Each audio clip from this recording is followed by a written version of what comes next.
मुल्क फारिस का ताकतवर तरीन शख्स,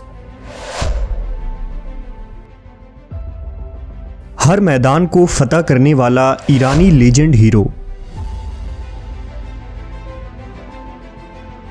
जिसने 7 मंजिलों को पार किया था और तिलिस्म की दुनिया में जा पहुंचा था। क्या उस प्रिंस ऑफ पर्सिया को हज़रत उमर के दौर में मुसलमानों ने शिकस्त दी, या ये किरदार महज अफसाना है?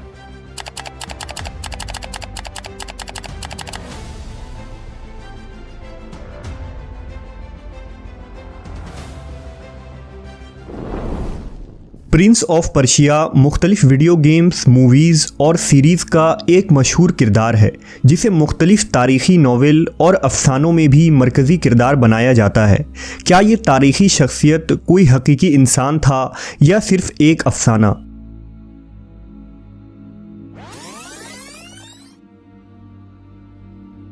अगर तारीख़ के औराक में प्रिंस ऑफ पर्सिया को तलाश की जाए तो रुस्तम नामी 2 तारीख़ी हस्ती का जिक्र मिलता है। पहला कदीम दौर का वो रुस्तम जो बादशाह केकाउस का सिपाही था और जिसके मुतालिक एक लंबी तिलिस्माती दास्तान मशहूर है, और दूसरा वो रुस्तम पहलवान जो ईरान के जंग कादसिया में हज़रत उमर रज़ियल्लाहु ताला अन्हु के दौर में मारा गया था। इस वीडियो में हम उन दोनों तारीख़ी किरदार के मुतालिक जानेंगे और देखेंगे कि प्रिंस ऑफ पर्सिया के लक़ब पर कौन सा किरदार पूरा उतरता है। क़ब्ल अज़ मसीह के रुस्तम का जिक्र फ़ारिस के दास्तान और अफ़सानवी किताबों में मिलता है, जिसके मुताबिक ज़माने क़दीम के ईरान में जब कयानी हुकूमत कायम थी तो सीस्तान में एक बहादुर सिपाही ज़ाल के यहाँ एक लड़का पैदा हुआ जिसका नाम रुस्तम रखा गया। तबरी के मुताबिक ये वही दौर था जब हज़रत मूसा अलैहिस्सलाम बनी इसराइल को लेकर मिस्र से हिजरत कर चुके थे और सहराए सीना में मुकीम थे। बिल्कुल उसी ज़माने में ईरान में कयानी हुकूमत बड़े आबोताब के साथ चमक रही थी। ये ज़रतुश से भी पहले का ज़माना था। ईरान के तख्त पर केकाउस नामी बादशाह तख्त नशी था। रुस्तम और उसका बाप ज़ाल दोनों ही कयानी हुकूमत के दिलेर सिपा सलार थे। लिहाजा जब तुरान के बादशाह अफरासियाब ने ईरान पर हमला किया तो कयानी बादशाह केकाउस ने रुस्तम को मदद के लिए दारुल हुकूमत बुलाया। रुस्तम दास्तान के नाम से मशहूर था, जो नहायत ही जरी, बहादुर, निडर और शुजातमंद सिपाही था। कयानी बादशाह ने रुस्तम को एक लश्कर के साथ अफरासियाब को रोकने के लिए रवाना किया। लिहाजा रुस्तम और तुरानी बादशाह अफरासियाब के दरमियान तुर्किस्तान के सरहद पर एक खूनरेज़ जंग हुई, जिसमें अफरासियाब ज़ख्मी होकर भाग निकला और रुस्तम ने अपनी ताकत और ज़ोर बाजू का लोहा मनवाया। कहते हैं कि इसी जंग में अफरासियाब की तरफ से खुद रुस्तम का बेटा सोहराब मैदान जंग में मौजूद था, जबकि सोहराब की मां ने रुस्तम को ये ना बताया था कि वो उसका ही बेटा है। दोनों ही जंगजू पहलवान थे।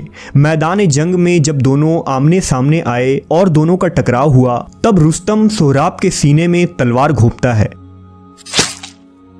और उसके बाद उसे पता चलता है कि सोहराब उसका ही बेटा है। ये दर्दनाक रज़मिया दास्तान रुस्तम और सोहराब के नाम से बर्रे सग़ीर और एशिया में खूब मशहूर हुई। बहरहाल फ़तह के बाद रुस्तम दास्तान पूरे ईरान और तुरान में मशहूर हो गया। केकाउस ने रुस्तम की बहादुरी से खुश होकर उसे सिस्तान के साथ ज़ेलिस्तान की हुकूमत दे दी और उसे चांदी का ताज अता किया, जिसे पहनने की उसे इजाज़त भी मिल गई।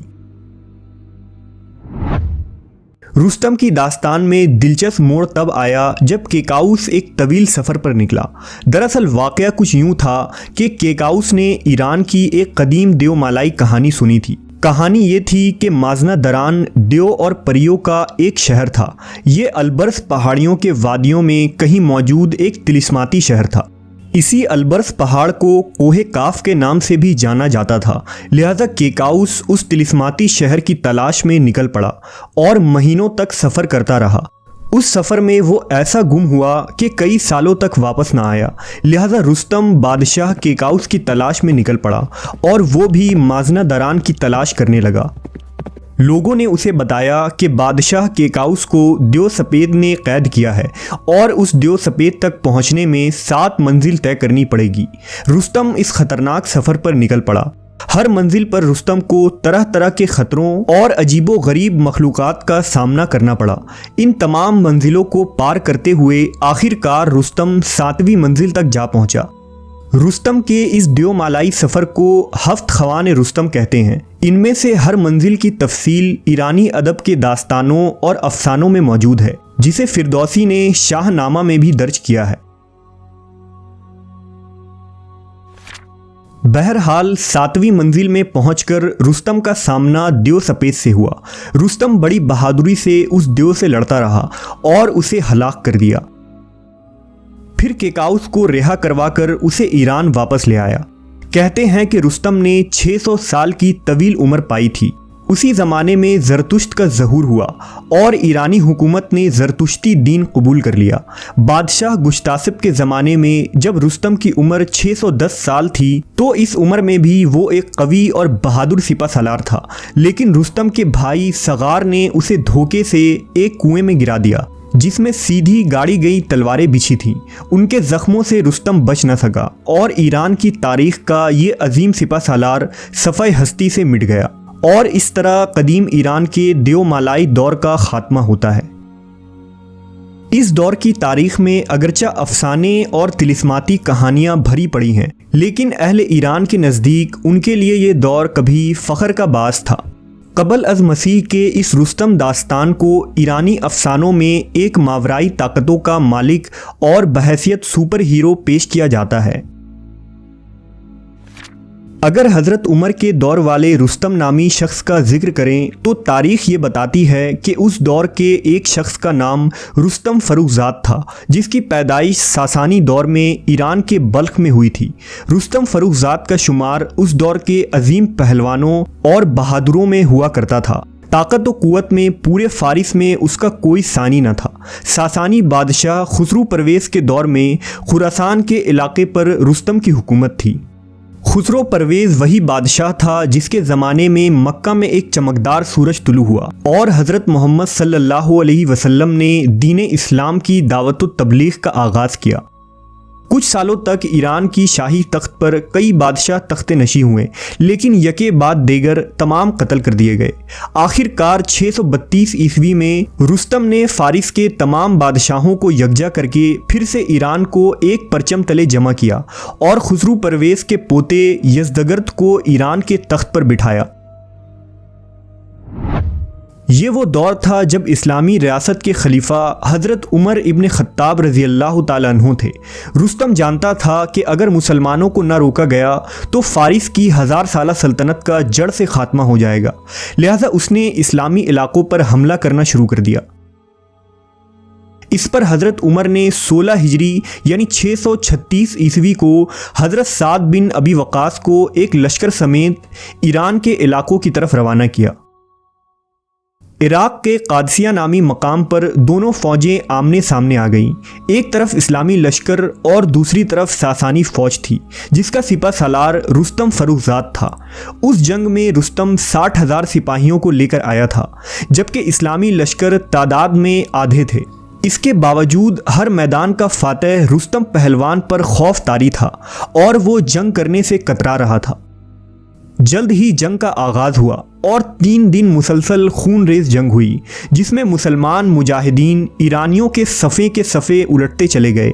ईरानी फ़ौज पीछे हटने लगी तो अचानक रुस्तम ने एक लश्कर समेत आखिरी वार किया, लेकिन जुनूब से मुस्लिम मुजाहिदों ने ऐसा हमला किया कि ईरानी सिपाही भाग खड़े हुए और रुस्तम एक गधे के नीचे छुप गया। उस वक्त एक मुजाहिद हज़रत अलक़मा ने उसे देख लिया और उसे कत्ल कर डाला। रुस्तम के कत्ल होते ही ईरानी लश्कर बिखर गई और इस्लामी फ़ौज में तकबीर की आवाज़ें बुलंद होने लगी। इस तरह फ़ारिस के इस 1000 साला तागूती हुकूमत का खात्मा हो गया और रुस्तम समेत सासानी हुकूमत सफ़ाए हस्ती से ही मिट गई। अगर इन दोनों शख्सियत के किरदार का मुआयना किया जाए तो कबल अज़ मसीह का रुस्तम दास्तान एक हीरो की तरह दिखाई देता है, जबकि जंग कादसिया का रुस्तम पहलवान जंग से पीठ फेर कर भागने वाला एक बुज़दिल शख्स के तौर पर नज़र आता है। लिहाजा कबल अज मसीह वाले रुस्तम की जुर्रत और बहादुरी उसे प्रिंस ऑफ पर्सिया के लक़ब के काबिल बनाती है। अलबत्ता बाद में सिकंदर आज़म के हमलों की वजह से रुस्तम के मुतालिक तमाम दस्तावेज़ और किताबें तबाह व बर्बाद हो गईं, लेकिन हर दौर में शायरों, मुसन्निफ़ों और फ़नकारों ने रुस्तम के इस किरदार को तारीख़ में ज़िंदा रखा। इसी प्रिंस ऑफ पर्सिया के नाम से कई वेस्टर्न नावल लिखे गए, कई अफसाने और दास्तान तहरीर की गई। प्रिंस ऑफ पर्सिया के नाम से 2010 में हॉलीवुड ने एक मूवी भी बनाई, जिसमें एक फ़ारसी शहज़ादा दास्तान को मुख्तलिफ कारनामे करते हुए दिखाया गया है। इसी तरह माइथोलॉजी को जदीद टेक्नोलॉजी के ज़रिए नए अंदाज में पेश किया गया और Prince of Persia shadow and flame, Prince of Persia classic और प्रिंस ऑफ पर्सिया 3D के नाम से मुख्तलिफ वीडियो गेम्स भी बनाए गए।